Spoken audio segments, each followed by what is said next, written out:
Now we will discuss the intersection of CEQA and housing. In recent years, CEQA opponents have focused their criticism almost entirely on housing. They claim CEQA has caused the state's shortage in affordable housing units and assert that most CEQA litigation is challenging housing. These claims are unsupported by any evidence. CEQA has been in place for over 50 years through all of California's housing booms and busts. It did not affect the housing markets in past decades, and it did not cause the housing crisis now. Rather than impeding residential development, CEQA improves housing projects. It ensures that housing is safe and healthy, has an adequate water supply, and includes fire protection services. As we confront climate change, CEQA also ensures that housing projects in rural areas do not pose wildfire risks to new and existing residents, and that their greenhouse gas emissions are reduced to the extent feasible. CEQA also protects communities from gentrification and displacement. This is our first case example, showing how CEQA improves residential developments. In 2022, a Superior Court found that San Bernardino County had failed to adequately analyze the impacts on wildfire evacuation of a large subdivision proposed along Highway 38, adjacent to Big Bear Lake. Because of CEQA, the county will now have to fully consider and inform the public regarding the fire evacuation risk for new and existing residents. This next example involves a large project in Stanislaus County, which would have placed thousands of new homes in a remote, rural area without adequate fire protection. It took a CEQA case by a local fire district to force the lead agency, the City of Riverbank, to address the issue. In the end, the fire district and the city reached a settlement, under which the fire district will receive funding for the necessary fire protection services. CEQA has long been used to make sure there's adequate water to serve proposed new subdivisions. In this example, the East Bay Municipal Utility District brought a CEQA challenge in 2021 against Contra Costa County for approving a large housing development that lacked a stable water supply. The court found that the county had indeed violated CEQA.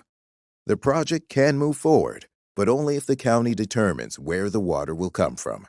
This case benefited not just the residents of the new subdivision, but all residents in the service area. CEQA has also been used to ensure that new housing projects are safe from cancer-causing contaminants. For example, a community group in San Francisco's Chinatown is using CEQA to demand that developers of a residential project in their neighborhood clean up highly toxic chemicals on the site. CEQA improves residential projects, but critics instead repeatedly blame CEQA for the state's housing shortages. These claims collapse upon close examination and are an unfortunate and costly distraction. As long as CEQA remains the scapegoat, California's policy leaders will not face up to the true causes of the affordable housing crisis and will not find solutions. Several major authorities have published reports showing that CEQA is not a major impediment to housing production. These analysts include academics, environmental planners, and housing experts, and 2 state Senate committees.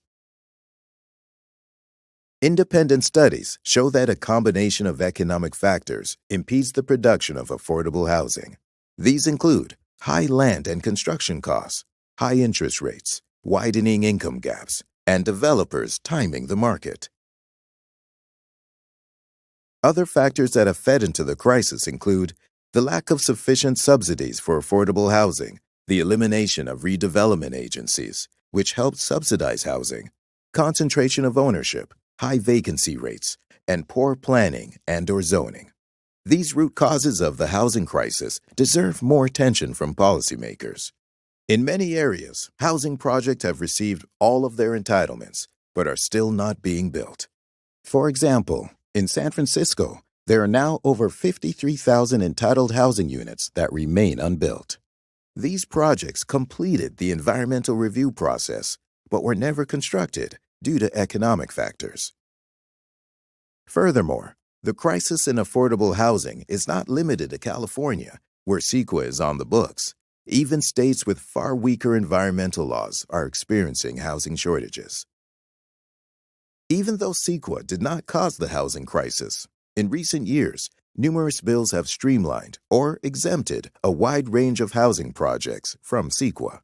These projects include specified infill and multifamily housing projects, transit priority projects, homeless shelters, supportive housing, and housing in commercial areas.